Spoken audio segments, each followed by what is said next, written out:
welcome back to Orange Hat Reviews. It seems that Ruby Rose has decided to get into the same category as Brie Larson, where she is saying that shows and movies and whatnot are not for everyone. Now, preference aside, movies, television shows, and whatnot are made for specific rated audiences, yes. So they're not made for everyone. But when it comes to specific genders and races and all that shit, it is made for everyone. You see, she just recently said that Batwoman is not made for old white men. Guess what? First off, I'm 34. I'm not an old white dude, and I'm going to say your show does not look good. And it's not because you're a woman or a lesbian. It is because your show demeans men in order to promote and bump up women. I have no problem with a strong female character. I have no problem with the LGBTQ community. I love both of those ideas. I absolutely embrace that every human being has a right to live their life however they want when it comes to personal lifestyle. With a few exceptions like pedophilia and crap like that. Obviously. The thing that I take issue with is entertainment seeming to forget its history. Believe it or not, lesbians in film date back to 1916 with the movie Vingarn. Yeah. What I also take issue with is the fact that you think people have memory problems. You seem to want to reiterate every 5 seconds in those trailers that you're a woman, as if your feminine features do not give it away. We get you're a lesbian. We get that you were persecuted for it in the military. We get all that.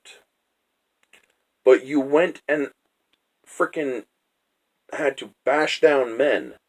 We need to fix the bat suit. The suit is literally perfection. It will be when it fits a woman. You could have easily made that a better line simply by saying, it will be when it fits me. Yeah, that would have worked. Believe it or not, that would have gotten a lot of us to say, hey, that works, man. It would have gotten a lot of us to actually say, right, okay, we can get on with this. But then you also drop the line, everybody thinks he's back, referencing to Batman. I'm not going to let a man take credit for a woman's work. I'm sorry, who went into the Batcave, took all those cool gadgets that Batman, Bruce Wayne acquired and built and assembled and made and whatnot, and decided to use them to fight justice? You see, it's a woman taking credit for a man's work.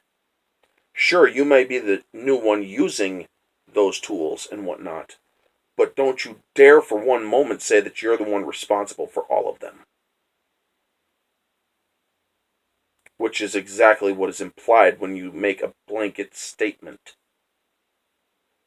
You see, the thing is, Ruby, I absolutely loved you in John Wick 2.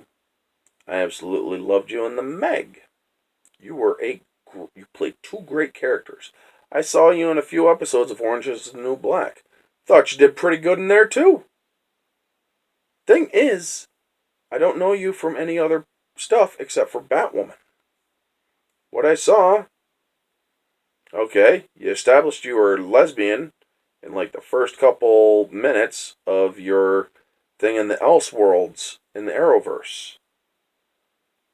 We established that you're a woman in the Elseworlds episodes of the Arrowverse.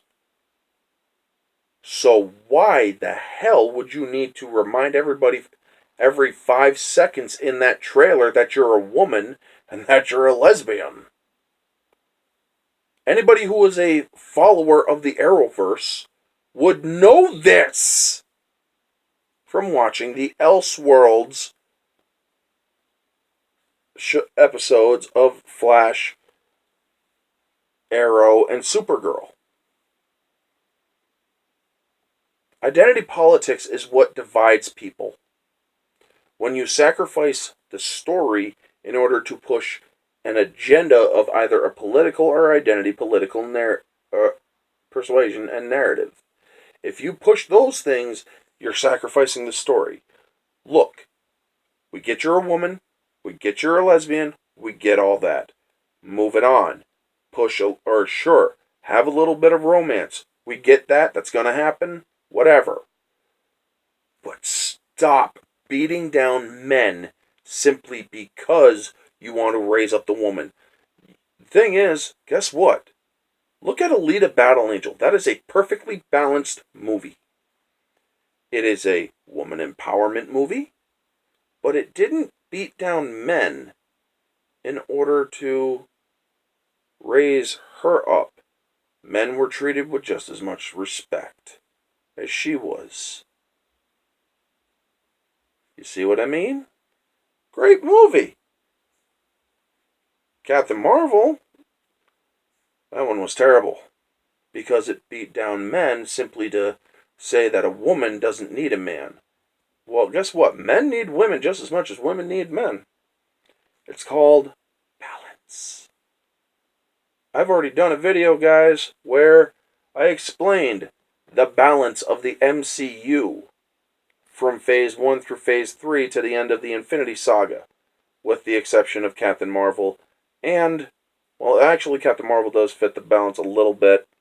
It's off-balanced by a little bit, but it does show that there is a balance from Infinity War all the way back to Iron Man. Balance is what matters in shows. Do not raise your character up by saying that men are weak and pathetic and evil. If you do that, you're going to push your frickin' fans away. Anyway, that's the video. I could go on all night about this stuff. I could go into digressions, and I don't want to do that too much. That's the video. Y'all know the drill. Like, comment, subscribe, share, all that jazz. What do you think about Ruby Rose's comment where it's not made for old white dudes? What do you think about identity politics in particular? Are you sick and tired of this crap? When are people going to actually get up and start speaking aloud? I mean, it doesn't seem that we're making any headway on social media. Maybe we need to start writing letters to the damn studios. Who knows? I mean, I'm willing to draft one. Anyway, y'all know the drill. I already did that part. This has been Orange Hat Reviews. Catch y'all on the next one.